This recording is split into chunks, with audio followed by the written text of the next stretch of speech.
I have a weird museum background. I was at the Wallace District Mining Museum, became the museum operations specialist and the research specialist at that museum, basically because I wrote my own job description, and oddly enough, my resume fit that really well.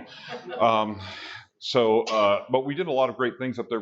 We studied a lot about the history of Idaho, did some great projects, remodeled the interior of the museum, and we also were able to digitize most of the records from the Coeur d'Alene Mining District and a few others that were at the Idaho Geological Survey, along with some very large maps that we did a project in coordination with Hecla Mining Company. And as a result of that, also I did some EPA reports for the federal government about all the Superfund sites in northern Idaho. They started with a list of 900 sites they wanted to remediate. We cut that down to 300, and I did reports on a large number of those. So if you go into EPA records, you can read some really boring reports with my name on them if you would like. I'm naturally a researcher by nature. I love history, and so that was a great fit for me. I'm also a freelance writer. I'm also the president of Idaho Writers Guild this year, and I'm a fiction writer of over 30 novels. So I am not busy at all. I usually sit around a lot and twiddle my thumbs. But anyway, today, the reason I'm here today, and then as far as my involvement with this museum, moved down to Boise in 2013. Shirley had been to a Idaho Association of Museums conference in Wallace, and she was like, "Hey, I know you. You need to come help us." And I said, "Okay." And so I've been doing that off and on consultations and stuff ever since. And thankfully, guys like Clint have come along and just taken over all the operation stuff, and this museum has evolved in a beautiful way. Anyway, today we're going to do a brief overview of mining history in Idaho. Now, what I mean by that is I am going to race through a whole bunch of information in the next, probably 45 minutes or so. A ton of information. So you probably will have questions at the end. I will stick around to ask questions as long as you would like. Hopefully I have a lot of the answers to that. But I call this From Bogus to Billions. Some of you may know why that is. Downtown Boise in 1863, there's gold in them there hills. Not really. So there's a couple different stories that relate to Bogus Basin. How many people know those stories? There's a couple different ones. The first one is these guys, they came down into Boise and they're like, "Man, we got this big gold discovery." And they had like $5,000 worth of gold. Fool's gold, but gold. And they were able to sell it and make off with about $5,000 and were never seen again. Or, again, Boise, about 1880, some guys took a shotgun, loaded it with gold, shot it into the wall of a cave, and then brought some people up and said, "Look, gold, invest in our mine." And people went, "That's a great idea, take our money." And they disappeared. So there's a couple different stories about the way Bogus Basin got its name. Both of those were bogus, but Idaho was built on mining. Now I want you to imagine you're Captain John Mullen. You're building a road from Fort Benton in Montana to Walla Walla, Washington. You got a bunch of men and it's really cold. Northern Idaho is not a pleasant place in the spring even. At that particular time, it's really hard to work. And a guy walks into your camp and goes, "Hey man, I need some supplies." And you go, "Really?" And he goes, "Yeah, I'll pay for him with this." And he pulls out a gold nugget. And you're very quickly like, "Put that away." "We will give you supplies as long as you show that to no one." Because he knew he would lose all his men to go look for gold. So he did that. So gold was known in that region as early as the 1860s, but that did not take off right away. What was our first gold rush in Idaho? Pierce. That's your hint right there. The Idaho population around then was 10,000 people in the state. It wasn't a state yet. It wasn't even a territory yet. Idaho was just this like kind of weird space in the middle of nowhere, right? Nobody knew what Idaho was. Idaho population was 10,000 people, and then we had a gold rush. Okay, we had Pierce, Atlanta, Boise Basin, Murray, Pritchard, and a whole bunch of others. I'm not going to cover all of those except to say that Pierce was first, Atlanta was right after that. Boise Basin, which is like Idaho City area-ish, right? A bunch of people, they basically would go to one area, the easy gold would play out, they'd go to the next area, easy gold plays out, next area, and they would just follow that around. Now, what followed those men as they came in? Well, they needed support, right? What did they need? They need supplies, okay? They need entertainment. We'll call it entertainment. I call it the support industries for mining, okay? Saloons, prostitutes, stuff like that. And then who came after that? Lawyers, because lawyers made a lot of money off of people fighting over who had the gold territory. So Idaho boomed in this short period of time from 1860 to 1890-ish. We jumped up to almost 100,000 people in our state. We grew 10 times. Of course, those people were scattered all over Idaho because there was all kinds of mining in Idaho at that time. So gold started at, I say 1860 to 1890-ish. It kind of continued until about 1900-ish and beyond for some people, but it changed from placer mining, which how many of you know what placer mining is? Right, panning, right, to lode mining, where now I got to dig in the ground and find out where the vein is, and I got to start processing it using mills and stuff like that. So the easy gold is the placer gold, although most of the people that did that didn't make a lot of money. In fact, they spent it on entertainment. Which is another topic.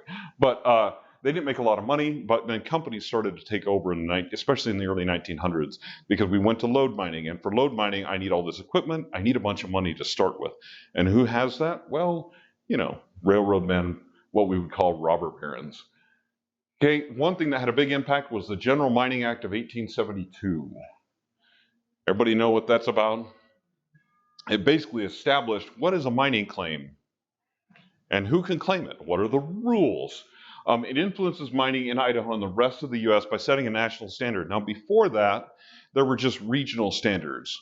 So you would have a local group that would go, we are the mining division of this area, and you have to follow our rules. If you don't, we'll shoot you. And that kind of went that way, right? And there were scattered rules all over the place. So this provided more of a structure. Now, still, enforcement was a thing, and we can talk about that later because, national enforcement was a little different. 1877, the Coeur d'Alene Mining District was established. Kellogg became a mining center, and silver and lead started to take the lead as far as production in Idaho. Now, this was an evolution of a process. So when I say they took the lead, but it was a slow transformation where silver and lead started to be more prominent than gold. Why? Well, it was easier. And in this particular area, there was a lot of it, right? There was a lot of it in this area. So that started to take the lead. 1877, we're almost up to 1900. We're racing through. Okay, lead, silver, and phosphate. Phosphate would become a big deal and a much bigger deal later on, and it's a much bigger deal today as far as fertilizer is concerned. But in 1885, lead and silver deposits were discovered in the Wood River Valley, Haley, Ketchum, around Sun Valley, right? That's where Sun Valley was born. That first chairlift there? We kind of got that idea from a mining tram. If we can haul rock on one of those, we can probably haul people too, and it's a really great idea. I happen to like it myself. Okay, now 1887 was the discovery of phosphate reserves in southeast Idaho. Okay, that becomes crucial later for fertilizer, but it was discovered very, very early on.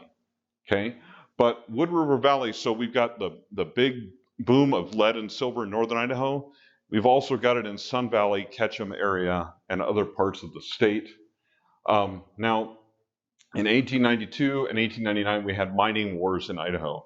I could talk for an hour about this all by itself because it spurred a great trial. There was a lot of dissension between mine owners, labor, and government.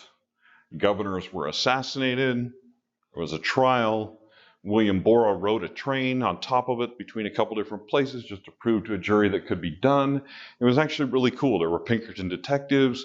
It's a super cool thing. But basically, unions were demanding safety and better pay. They're like, the mine companies had started to take over the placer mining, and we were like, hey, I'm the regular worker dude, but I'm getting the metals out of the ground.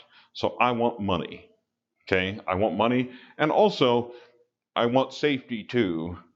because, you know, people were blowing their hands off and all kinds of stuff like that, along with dying from inhalation of dust. But we can talk about that. That's another thing. Also in this time came along the Panic of 1893. Everybody know what the Panic of 1893 was?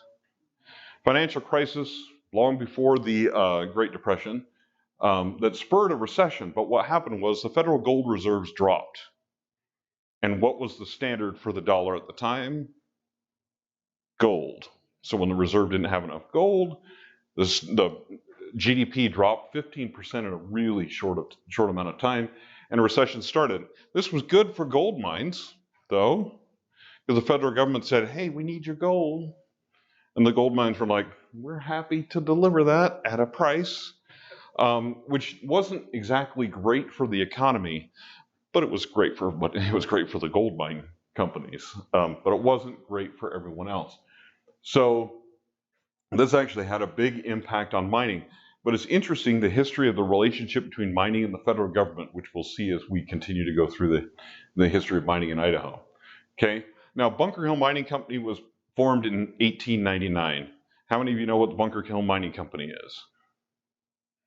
How many of you know what they're doing now? We'll get to that later.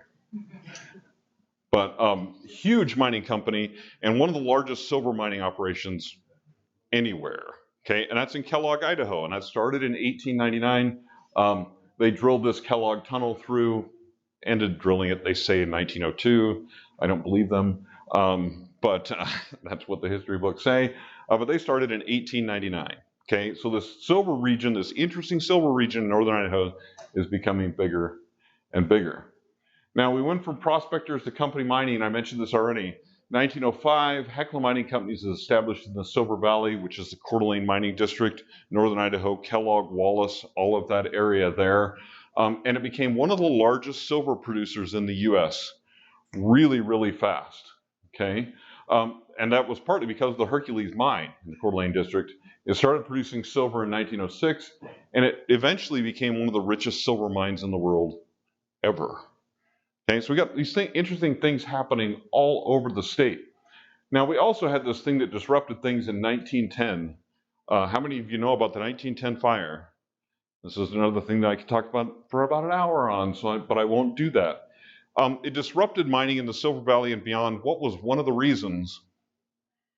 Miners are big, strong guys. They also make great firefighters if you train them a little bit, because they know how to use a shovel already. Just thought process there. So many were pressed into service as firefighters. So that summer, it's actually amazing when you look at production statistics for Idaho, because in that summer, production statistics dipped for a good few months. And the reason is we left the mines and said, hey man, I don't want my home to burn down, so I think I'm going to take care of that first. So really interesting stuff. This happened all over. Anyway, it was a huge, huge area. And led to changes.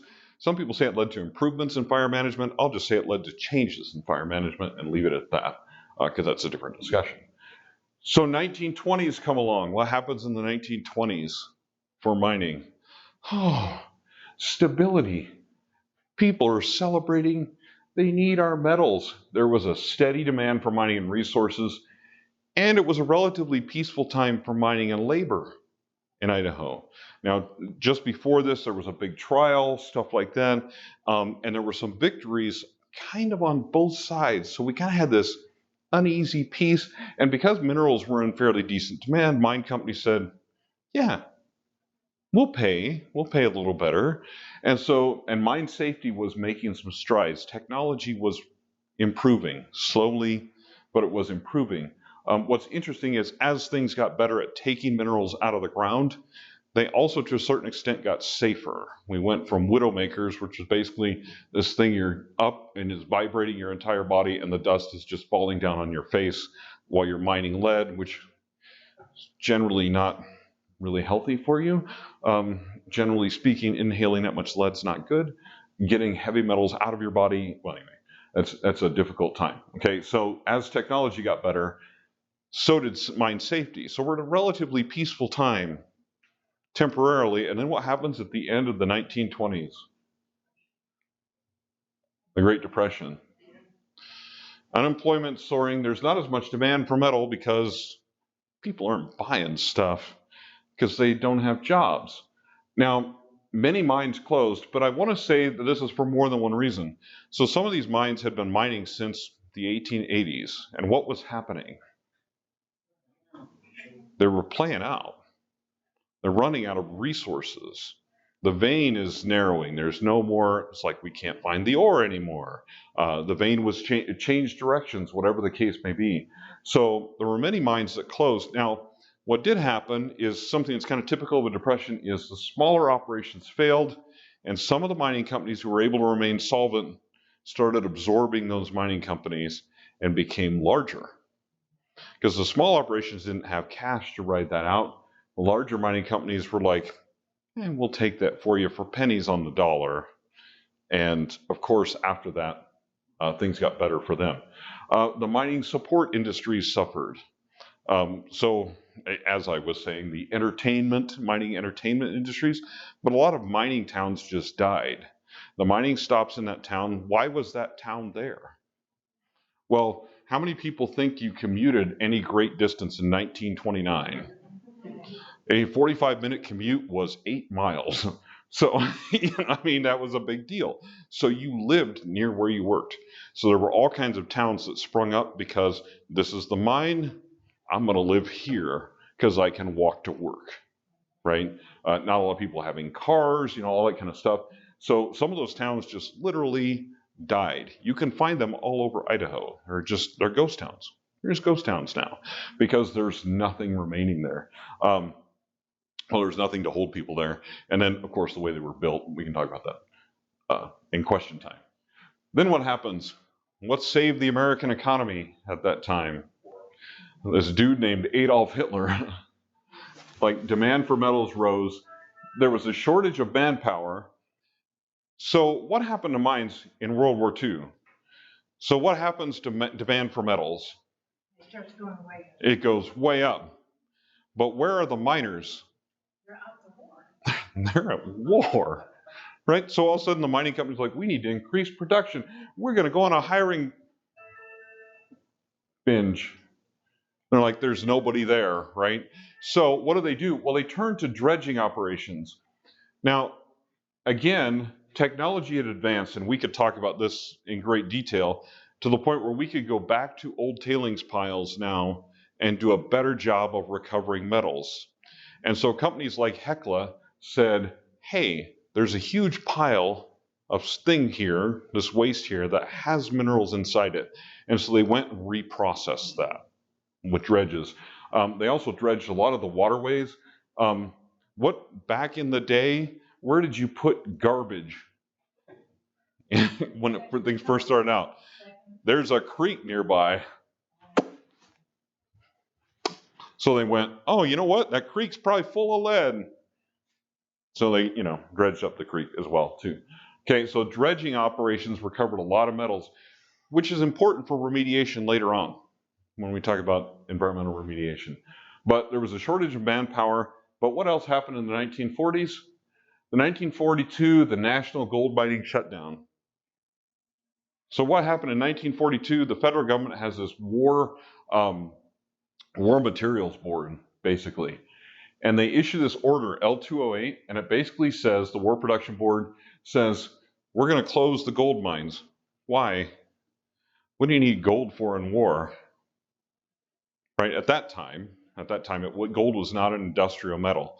We were looking for copper, we're looking for lead, we're making bullets, we're making steel, we're making tanks. So they said, here's what we're going to do. We're going to shut down the gold mines, and we're going to take those miners and those men and that equipment, and we're going to shift them over to mining copper. How effective was that? Not. Because here's what happened. Like in Colorado, there's a story of there was a gold mine that shut down, and there's 7,500 men that work there. And those 7,500 men walk off. Well, half of them enlisted in the Army. Boom, gone. The other half basically went and got other jobs. And so this copper mine that was down the road that was like, hey, hiring, got like 700 people out of 7,500 that were laid off. It was not an effective strategy. So the gold mine owners went to the War board, and the war production board, and they said, hey man, this isn't working. And the war production said, you know what? That's too bad. We feel like rescinding the order is going to do more harm than good, because then people are going to come back and work for your mine, and they'll leave those other jobs that they had. So that's not going to work for us.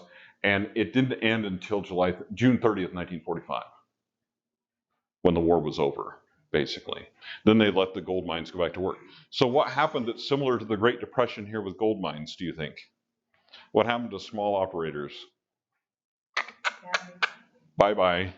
Time to sell. And what happened to large operators that had some cash because they had other operations? Hey man, we'll take that for you. Pennies on the dollar.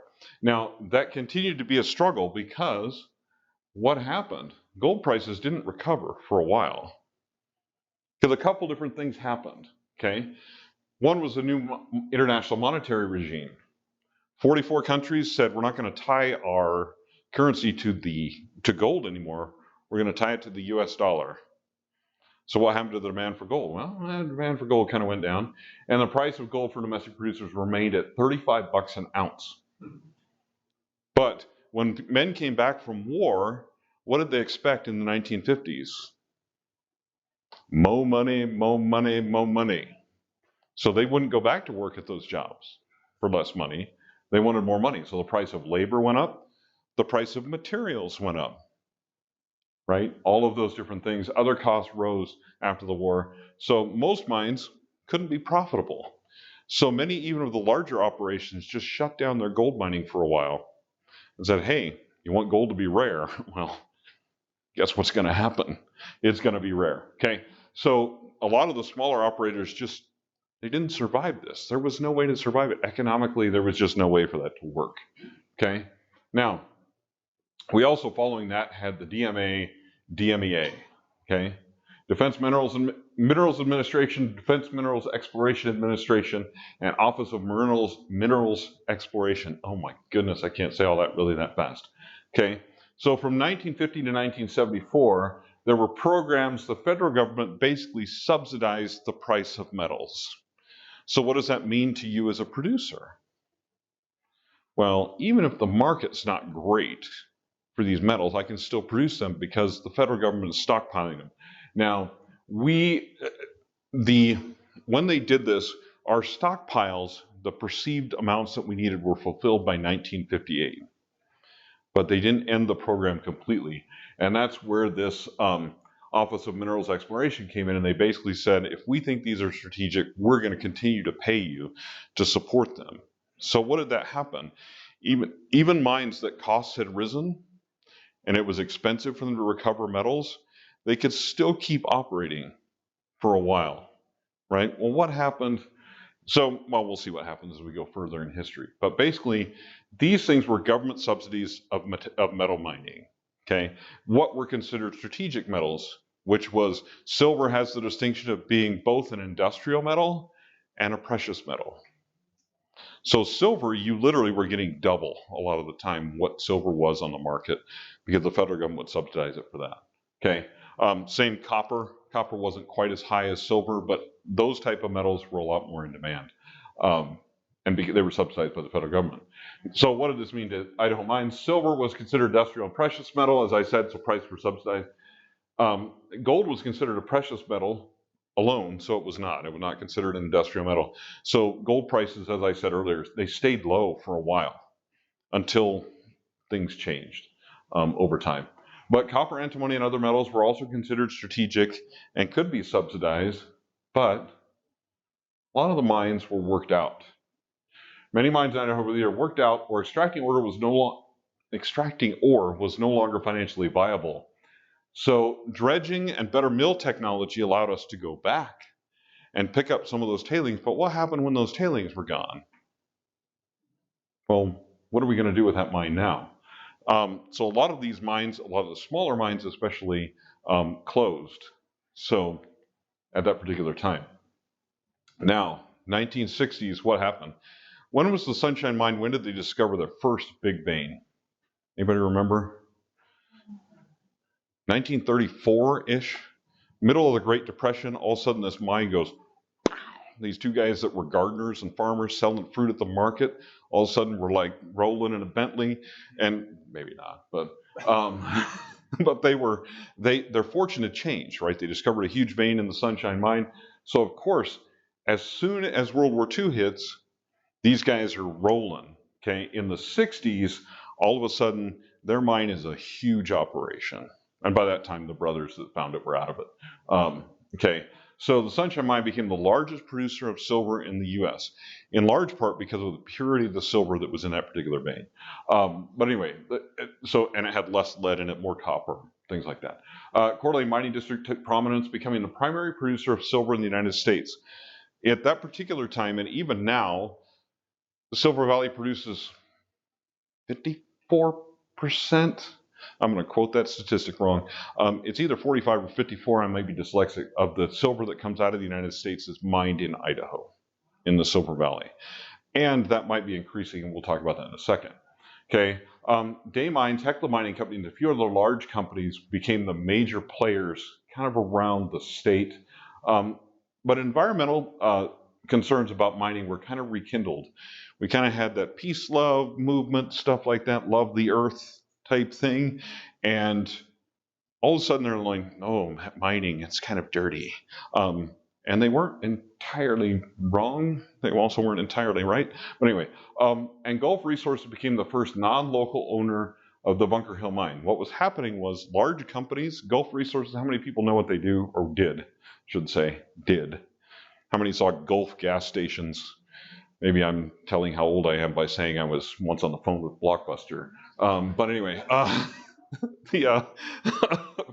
terrible. Some of you are like, what? I don't know. But Gulf Resources and some other large companies, they were a petroleum company primarily, they started to take over mines as well.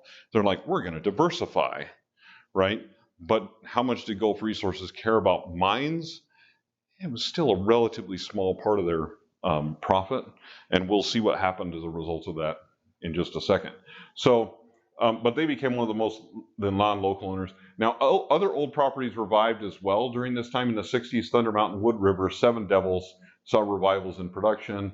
Copper, silver, lead, and other metals increased in price, if not actual demand. Again, the government subsidies. So it wasn't necessarily that the market was great, but the government was great. They were here to help. Anyway, some of you will get that too. But the government was here to help, so that they're supporting these companies, right? So things were good, relatively speaking, until 1970. What happened? The Clean Air and Water Act.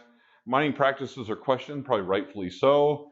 Companies were forced to adapt, and adapting was expensive, right? Now, cleaning the water around a mine, sometimes, how many of you know the answer to solution? Solution to pollution is dilution. So I go, well, I can't meet the standard for clean water at the adit of my mine, but if I measure 100 yards downstream where some more water is entered, maybe I can. So there are all kinds of ways that people tried to get around this, but we started to have tailing ponds that had to be cleaner and had to prevent stuff from going into the water. And this wasn't just true for mining waste as well. Usually I have a picture of Burke, Idaho here, the one with the toilets hanging over the creek, what we called the North Idaho Bidet before they had, when it was flooding, before they had sewage up there. Pretty much everything was dumped in the water.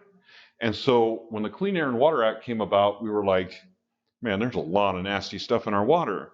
But it was especially true around mining areas, and especially around northern Idaho and then Wood River and some of those other areas. Why? Because what was there? Lead. There was a lot of lead that was in with the silver mining. A lot of the tailings had lead in it. And even though we had dredged a lot of those up and reprocessed those tailings, it was still there. The other disadvantage of dredging is what was kind of on the bottom and kind of sealed in a muddy type thing. We just dug that up, made it mobile again. Some of the smaller particulates mobile. Anyway, that's another story. Also, May 1972, what happened? Sunshine Mine disaster, and it was one of the largest disasters in U.S. history. It also put a new light on mine safety. There are some things that happened in that mine that should not have happened.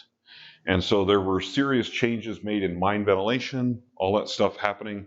But what do all those things cost? They cost money. Okay. What else happened at this time? 1973, the Bunker Hill Bag House fire. How many people know what this is all about? What's a bag house? Bag house is the filter on a smelter. So this Gulf Resources owned this at the time. In October, the bag house caught on fire, burned all the filter material up. Gulf Resources could not get additional filter material.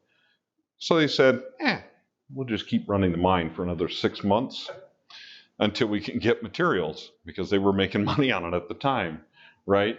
So they ran it with no filter. It discharged hundreds of tons of lead, and basically a study of 201 children living in a small mile of the shelter had unhealthy amounts of lead in their blood.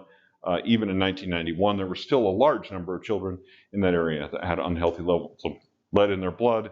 I'm not going to go down the debate about the lead in that area because there is one. I'm just going to say there was lots of lead on the ground because Gulf Resources was irresponsible. So this was an illustration of what happened when large companies took over. What were they about?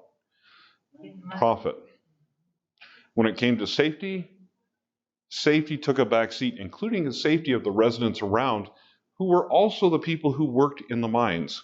Now, they also tried to do some crazy things. I've got a picture somewhere of some guys from Bunker Hill sitting with their feet in water and holding an electrical thing because they're shocking through their body to try to shock the lead out of them. By the way, in case you're wondering, that doesn't work. But it does make for some interesting stories. Anyway, so the Bag House fire. So 1977, because we had this renewed interest in Clean Air and Water Act, and all of a sudden Gulf Resources runs a smelter without a bag house for 6 months, the EPA goes, hey man, that's not cool. And so they came in and they declared Superfund. Now I call it Part 1 because this whole area of the Silver Valley is now a Superfund site. But the initial one in 1977 was 21 square miles around where the smelter was. Okay, that was declared a Superfund site, and the lead cleanup and remediation began in the Silver Valley. A side note, when you lived in the Silver Valley, if you were one of the ones that got the early things where they came and they basically took the first 12 inches off your lawn and they replaced the soil. If you were early in that process, you got really good soil and you had a great lawn. If you were late in that process, we were out of the good soil, so you have a crappy lawn. Anyway, that's another story. But this was part 1 of the Superfund up there.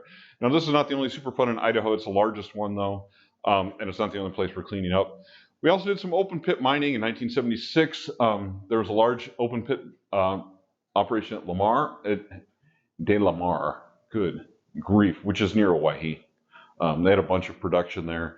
So we actually started doing some open pit stuff at that time as well.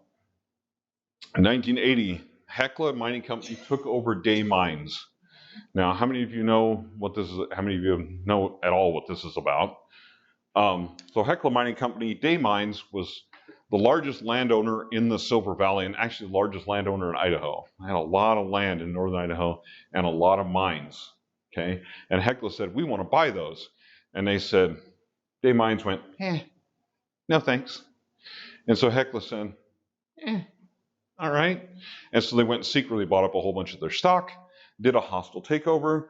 Day Mines did not want to be took over. So Day Mines' office was actually across from the Wallace Mining Museum. I was not there in 1980. I was a bit too young, believe it or not. But across the street, they could see people dumping paperwork into a dumpster after they shredded it.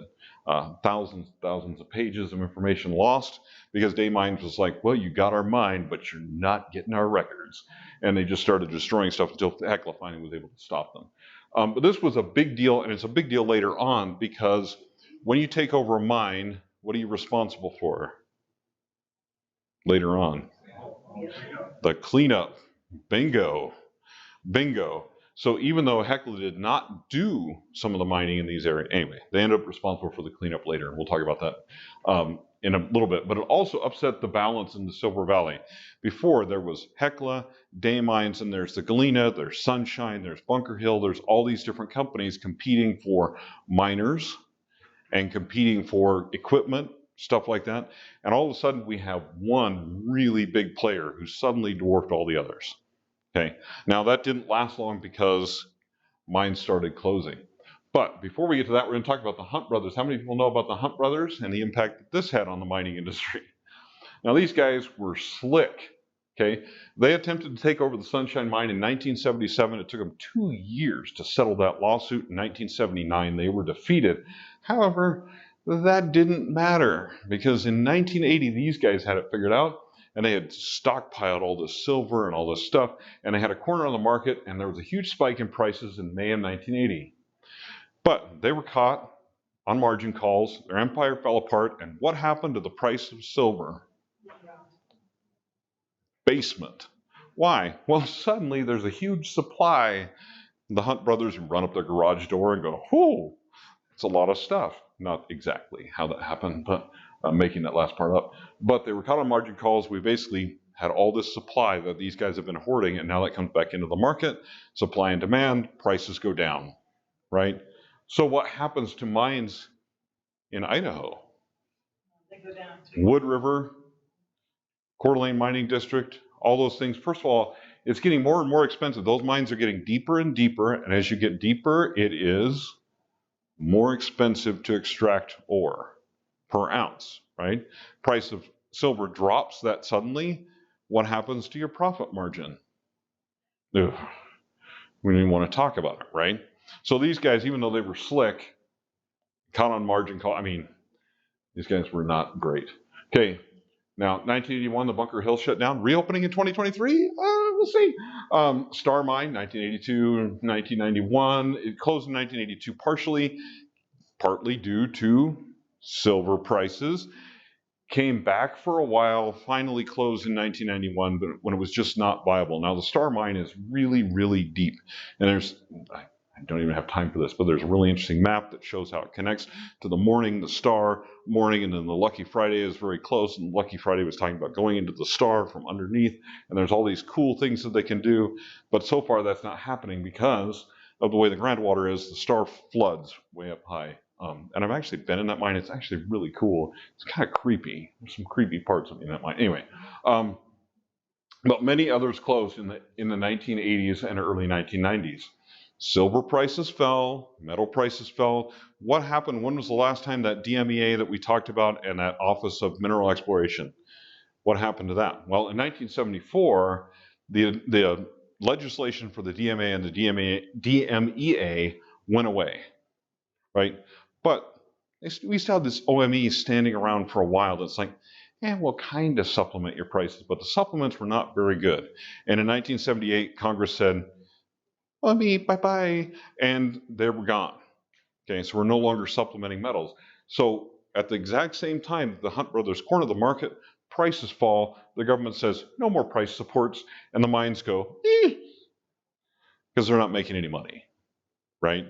So, but a few core operations remained active because they were still able to be profitable. But this was a rough time for miners especially, because what happens when I'm not making as much money? What do I cut down on first? Business people, personnel. I lay people off. And normally miners were a very migratory group. Just to let you know, like you would run into miners all over the place that have been, oh, I saw you in Nevada, I saw you in Carson City, I saw you in Deadwood, I saw you in Colorado, I saw you, and they would just, if you get fired from a job, especially in the Silver Valley and in Idaho for a while, in Idaho in general for a while, if you got fired from one job, I just traveled on to catch them and I got hired that afternoon. Hi, I'm a miner, I have experience, just came from the Sunshine, you're hired, you're on, get on it, right?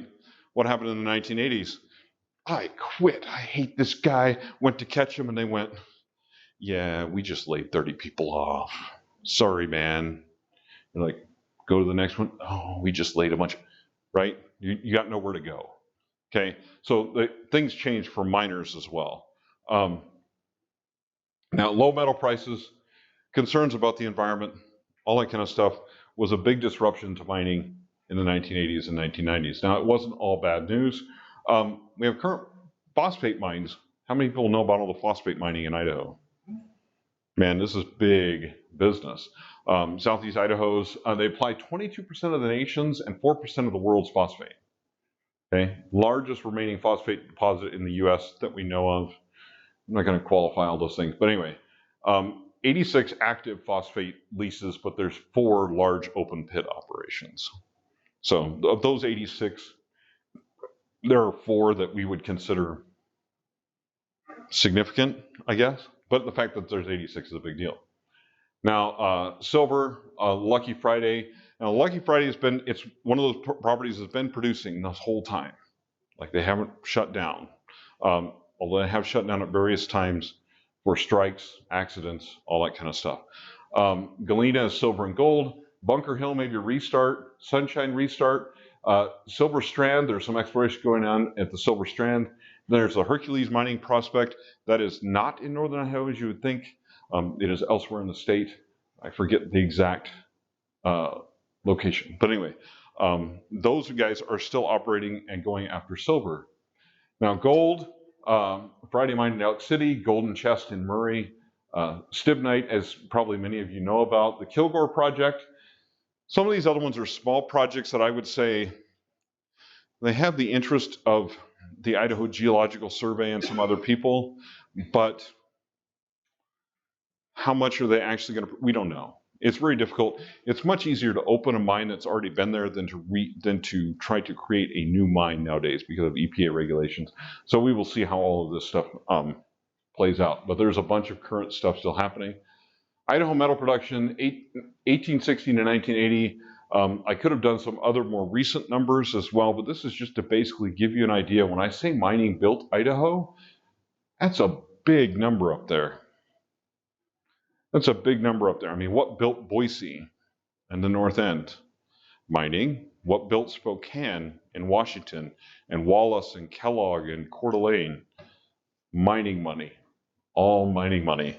Now there's also the interest in the Sunshine Mine, although that seems to be stalling out as well. And that is all the slides I have for you. I'm open to questions. Yes. One of the first slides, you were showing me communities where gold was found, and at the bottom it said Pritchard Murray. Mm-hmm. Is that area west of Twin Falls? No. North of Wallace, almost Montana. All right, because they've got a community called Murray down there, and that's why I asked. I think there's 4 Murrays in Idaho.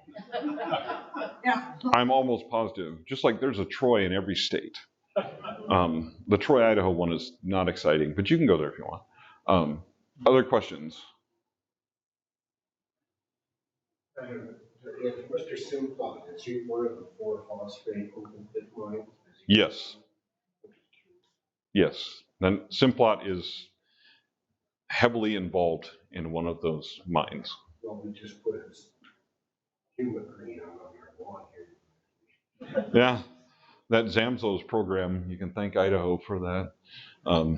Keeps your lawn green all year long. But yeah, Simplot is big in that. They're one of the big players. They're one of the big 4. So, and there's continuing exploration for that as well. And there's a lot of phosphate there, a lot. When they first discovered that phosphate back in the 1800s, was there another use for it, or was it still primarily fertilizer? Minimal. They were minimal. There were some fertilizer, but like it wasn't like it is now, or like it became, I should say. It's kind of like antimony. They used to throw it away. It was waste. Yeah, it was just waste. They're like, in fact, initially a smelter would charge you more if your ore was high in antimony because they had to get rid of it. And then it became, because of the way things evolved, that became an actual mineral we were going out of after. So yeah, it's kind of interesting thing as technology changes, things change. Just like gold. Gold was initially a precious metal. Like in 1942, they were like, gold mines, that is useless during the war, shut that thing down.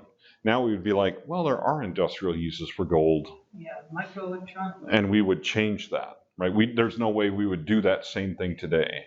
But, and that's what's interesting about the mining companies.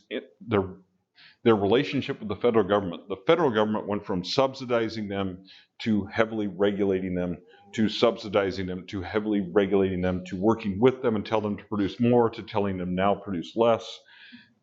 It's an interesting relationship. I can't tell you that the Bureau of Mines is the most popular people at the mine owners convention. I'll just say that. They're not the most popular booth for people to stop by and grab a pen. Let me just say that. Other questions? Yes? Do you know anything about the Edelman mine that you can hike up to off Highway 21? Like what they were actually mining there? I believe that was gold off of that one. Does anybody know any different? I believe that was gold. It was part of something else I can't remember. What was the name again? Edelman? I knew Billy Edelman back in the 70s. But I believe in reading about that one was gold primarily, but I don't know. And there's interesting operations that may come back, but I don't think that that's necessarily one of them. There's some where there's lode mining, but it's kind of like the Snake River has more gold in it than probably any other river anywhere, right? But it's that really fine gold. And so it's really hard to make a living getting gold. It's fun to go pan, oh, look, I got some gold. But you're not going to make enough to actually produce anything and make any money from it. So, question? The Atlanta area has been called a paper mine. What does that mean to you? A paper A mine? paper mine. Does that mean that the manager goes around the world soliciting money for this mine on That would be what I would kind of go with. I would say that Atlanta was. So when we look at those production charts, it shows how much was produced in that region, but not how much profit was produced. And we'll just leave that at yeah. So there were some mines that did, some mining companies and mining districts that did exceptionally well on paper, but their actual, if you look at the profitability of their books, it's not that profitable. So some of them profited more from selling stock than they did from mining. And there's a story of Northern Idaho where there was one guy who was president of one company, formed another company, became president of that company, then sold this mine to this company for a profit, and then got a bonus as president for getting such a good deal. I'm just saying, it's just, the guy was brilliant, but he was, that's kind of like what we talk about the railroads, robber barons. There were a few of what we would kind of consider robber barons in the mining industry as well. That they're really good at getting government money and getting money from people to conduct mining operations which may or may not be profitable. I'll put it that way. Yes? Okay, are you familiar with the Donna Parsons book, Idaho, the Outdoor Classroom, published about 1970? I don't think so. She lives in antimony mine up there in the Greenback Gulch area. And where's that? Out there around Idaho City. Yeah. And the book's out of print now, but I have taken it and gone up there and tried to find the area. They're hard to find sometimes.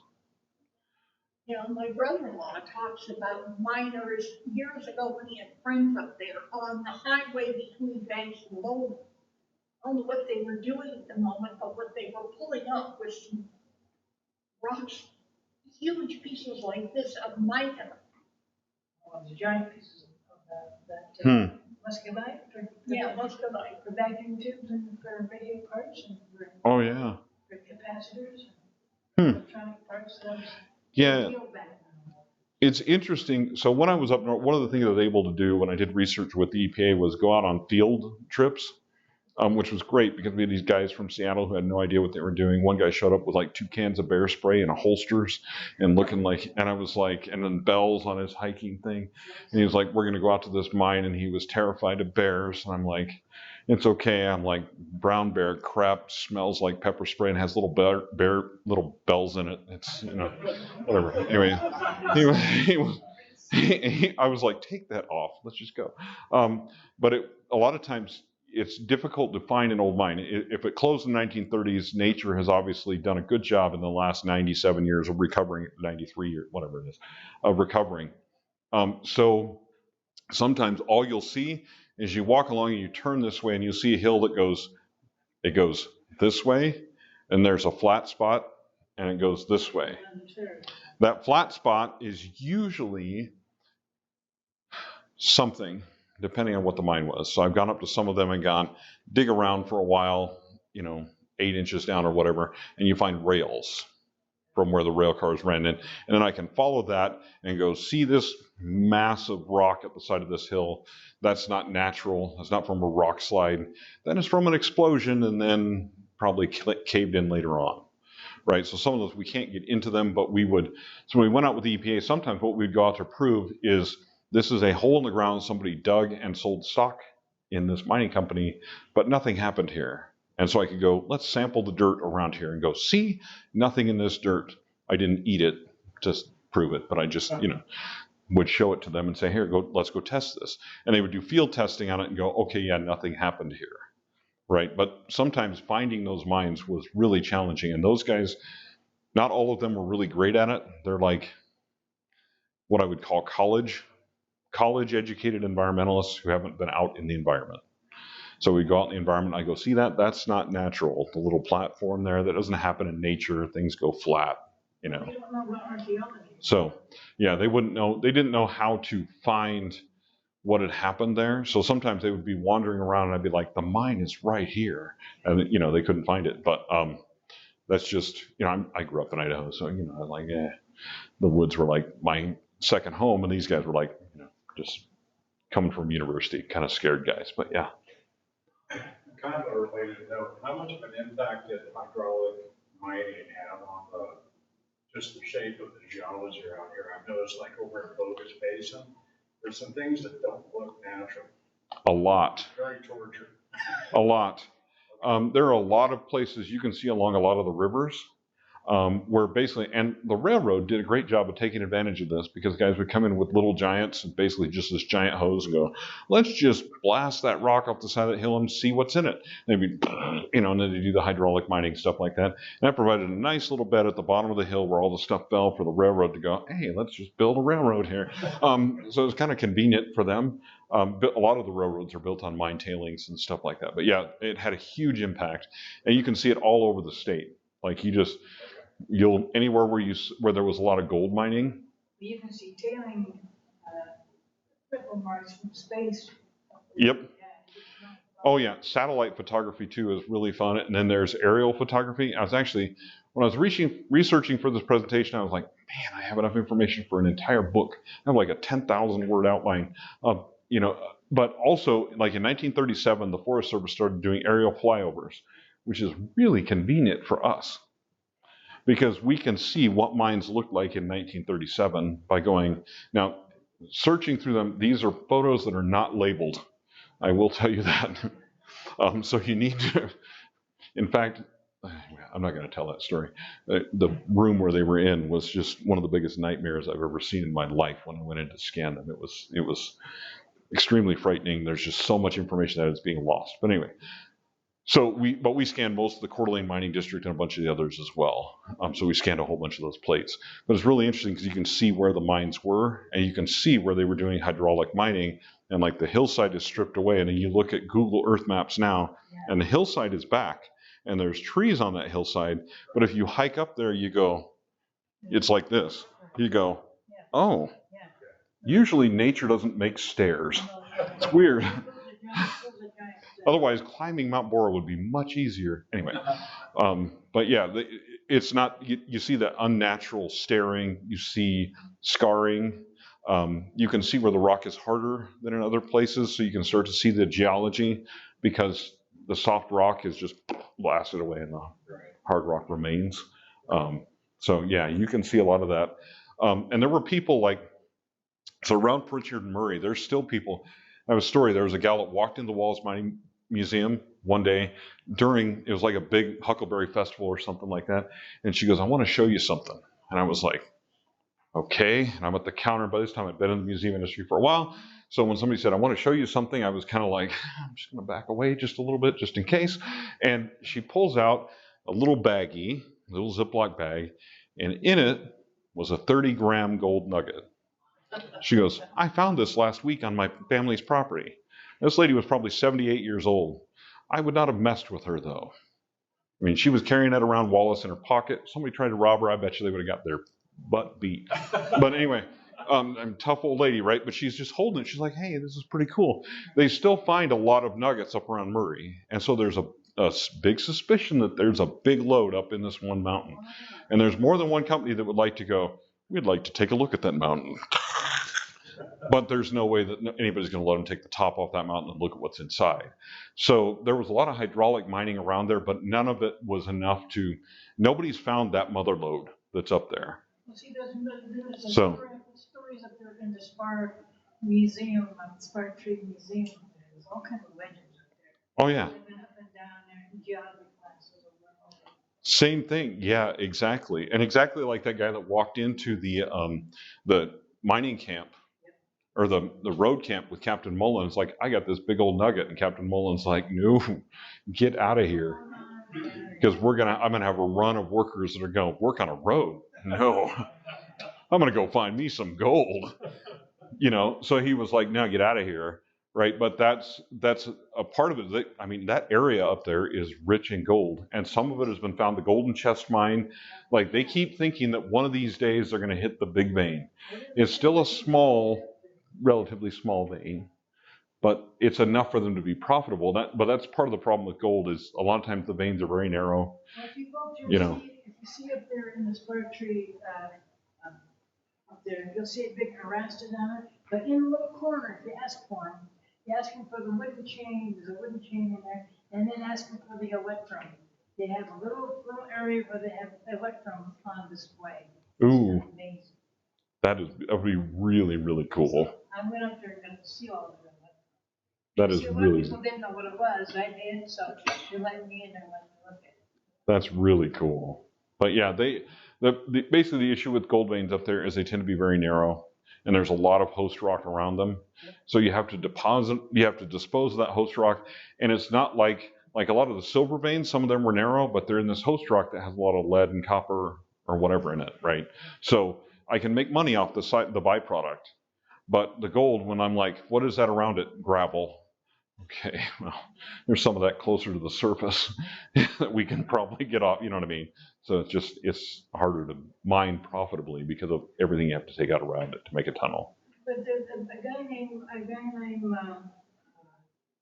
Joe Spurlock was up there. He showed me where they got a lot of the electron, but you see, they were just like anybody in there. Somebody who really cares about chemistry, they let them go down there and take a look at it. I don't say much because I speak Paiute, so I lose English when I go down there. They know that I won't say anything until after I'm long gone. Yeah. So hold on to that legend because you might need it for chemistry class. Yeah, for sure. Yes, ma'am. There was a story in the Statesman between some 20 and 30 years ago. It may have been about 20, about a person up in Idaho City finding a nugget in their front yard. They ended up using it for Christmas presents.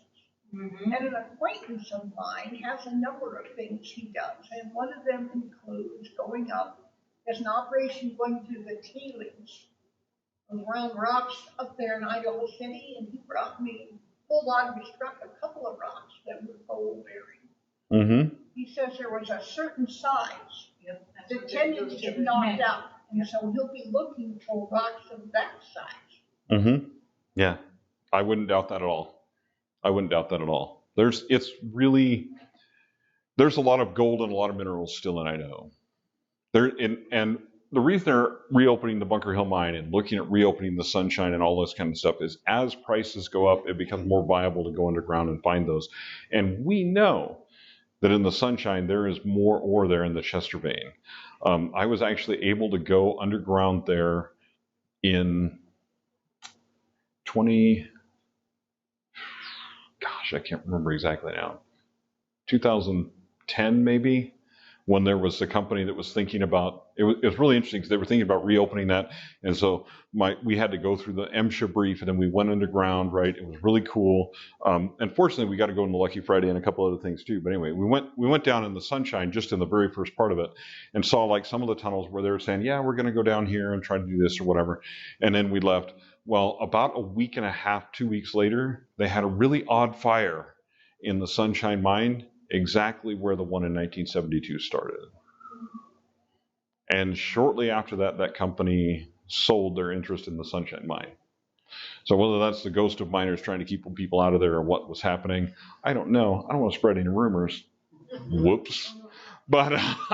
That was a serious fire in the Sunshine Mine. For those who have read The Deep Dark, you know that. Mm-hmm. And it was caused by the stuff they were spreading everywhere, blowing and believing that it was not flammable. And when that caught on fire, It took off, yeah. why would there be fire in the Sunshine? A hard rock mine. I thought they removed that. Well, there's still some residual wood and other stuff underneath there, and they believe that's what caught on fire. They believe that's what caught on fire in that particular area. Some areas there is not. They don't have timbering as much in there anymore. The Sunshine is notorious. That side of the Silver Belt is notoriously unstable, and they had a lot of cave-ins in that area. But anyway, that's a whole other thing. They said that the rock bolts were illegal. You had timbering up there so you can hear the place move a little bit. So you could hear the mine talking to you. Because guys would say, I heard it talking to me and I got out, and then a big old slab came down. So I've heard those stories before too. But yeah, it's an interesting place. Other questions? I have stuff This might be a little off topic, but I think so up in Salmon, we're having this big lithium search or whatever they're doing. And that's kind of been put on the back burner now. Are they still looking for that out there? Are they still making plans? I don't know if they're still looking or not. I think it's probably kind of like there was a search up in North Idaho for they found what they thought with new technology, they found what they thought was a vein of some stuff underground. But because of how deep it wasn't profitable. So I don't know if that's the reason behind what's happening up there or not. But so a lot of it is when you're searching for minerals like that is that economic viability aspect of it. It's like, okay, there's lithium down there, but how far down is it? What kind of infrastructure do we need to be able to get it? And also, what kind of permitting nowadays, especially what kind of permitting do we need environmentally from the EPA and stuff like that? So it may be related to that. Part of the one that was related to up in northern Idaho was because in many other places up there, we'll find a new vein, but there's an old mine that's relatively close, like the Silver Strand that I talked about. So they go, oh, well, we can go in through there, go down this way, go over this way. And so they say, we're reopening the Silver Strand mine. They're actually going after a vein that's a ways over there, but they can do it through an existing infrastructure because then they don't have to do all the permitting to open something new. If there's nothing else near there that they could go, we can reopen that and go through and kind of work a little magic here. It's much harder. It'll take them probably 10 to 12 years to get something approved. And so I don't know what exactly happened with that up there, but I would suspect it's something like that. It's economic viability, probably. Well, what about lithium mining? Because we're hearing about it possibly being up in the Boise Basin. It's possible. Yeah. It'll be the same thing. It'll be whether or not we can enter through old infrastructure and whether it's economically viable or not. Right now, the other thing is we have to think about, okay, is lithium, are they going to come up with a different battery and suddenly lithium is not, by the time we get permitted, we don't need lithium anymore. There'll be something else you're gonna do. So And it'll be some other mineral. Now, I don't foresee that necessarily, you know what I mean? But I also am not a scientist, so I don't know what may be out there. But I just say that technology and things change, right? And so the risk is I put all in my money and open this lithium mine and dig down there and I create the infrastructure and stuff like that. I bring out the lithium and lithium goes $128 an ounce. And I go, Well, then you could go to the tantalum, and that goes back. Exactly. I mean, you know what I mean? So there's always that chance. So yeah. But I would say right now, if they can do something quickly through old works, by quickly, I mean Well, they make- mining moves in geologic time. I'll just say that. So if they can do something relatively quickly to get in through old works and mine lithium there, they probably will do so. If they can't, they probably will not, is my guess. They have to use some clever hand. Yeah. So, other questions? I can't help asking, was there anything mining wise that was good down in the South Hills, just south of Twin Falls?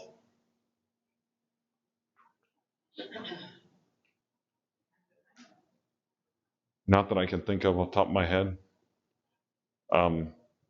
There could be something I don't know about. I mean, I'll tell you that, but I don't remember anything. Well, my geology mostly. Well, there were Yeah. a few mines up there. Yeah, there were some areas where we've seen a few mines, but they weren't actually mines. They were paper mines. They were holes in the ground that somebody dug, made some investment money off of. They weren't economically viable, but there might be ones I don't remember. What about the place that burned down, it's I've forgotten its name, but it was considered somewhat of a ghost town. Where was it? It's, we go back north and northwest. There's on the road to Emmett, there's a road that takes off east to this place. A lot of people were romanticized it. There's a few buildings there. East I of think it finally burned down. Anybody know what I'm talking about? Is that Pearl? Yes. Pearl. Yes. Oh, Pearl. Yes. Yeah. Pearl. Yeah, there was actually mining up in Pearl. Yeah. Gold mining, yeah. Gold mining. Now it panned out quickly. Yeah, it did. It ran out really fast. If you look at the numbers for gold in Idaho, the primary numbers are going to be from 1860 to about 1910. And then you see gold drop way off. In a lot of mines, it is a byproduct, but it's not the primary product. And so we don't produce as much gold as we did way back then. But that's typical of a gold rush. I mean, our gold rush is interesting. Idaho was settled primarily from west to east, as opposed to the opposite way, because the miners were already working in California and Nevada. Our gold rush was late. But northern Idaho, many of them came from Deadwood, but they came north across, and because of the easiest way to get into the Coeur d'Alene district, they didn't come over Lookout Pass or 4th of July Pass, or Lookout Pass or 4th of July Pass. You know why? Well, that's hard. So we didn't want to do that. And also, the Northern Pacific Railroad was really smart, and they took out big full-page ads in newspapers that said, you can pick gold out of the creeks in Idaho. Why did they do that? Well, they needed passengers. They just completed this rail line. So they would take the rail from South Dakota to Rathdrum, go south from Rathdrum to Coeur d'Alene, catch a boat on the lake, go up the river to the Cataldo Mission, and then go into the Coeur d'Alene mining district. So it was a wonderful, weird route, but the people that tried to go over those passes, some of them did not make it. If you didn't make it by the time winter hit, you weren't making it. You just weren't going to make it. Is this from Montana over to Idaho or from Washington to Idaho? From Montana over to Idaho. Lookout Pass is kind of that pathway. Well, and also coming from the Washington side, you could go over 4th of July Pass if you follow the old Mullen Road, but you could not do that in the winter. Not back then. Well, you could try, but it probably wouldn't end well for you. We call those people popsicles up there, and it just didn't make it. Yeah, it's not a pleasant. Even now, it's a harsher winter than here, but we have modern roads and all that kind of stuff. It's not an easy place to get into in the wintertime. Other questions?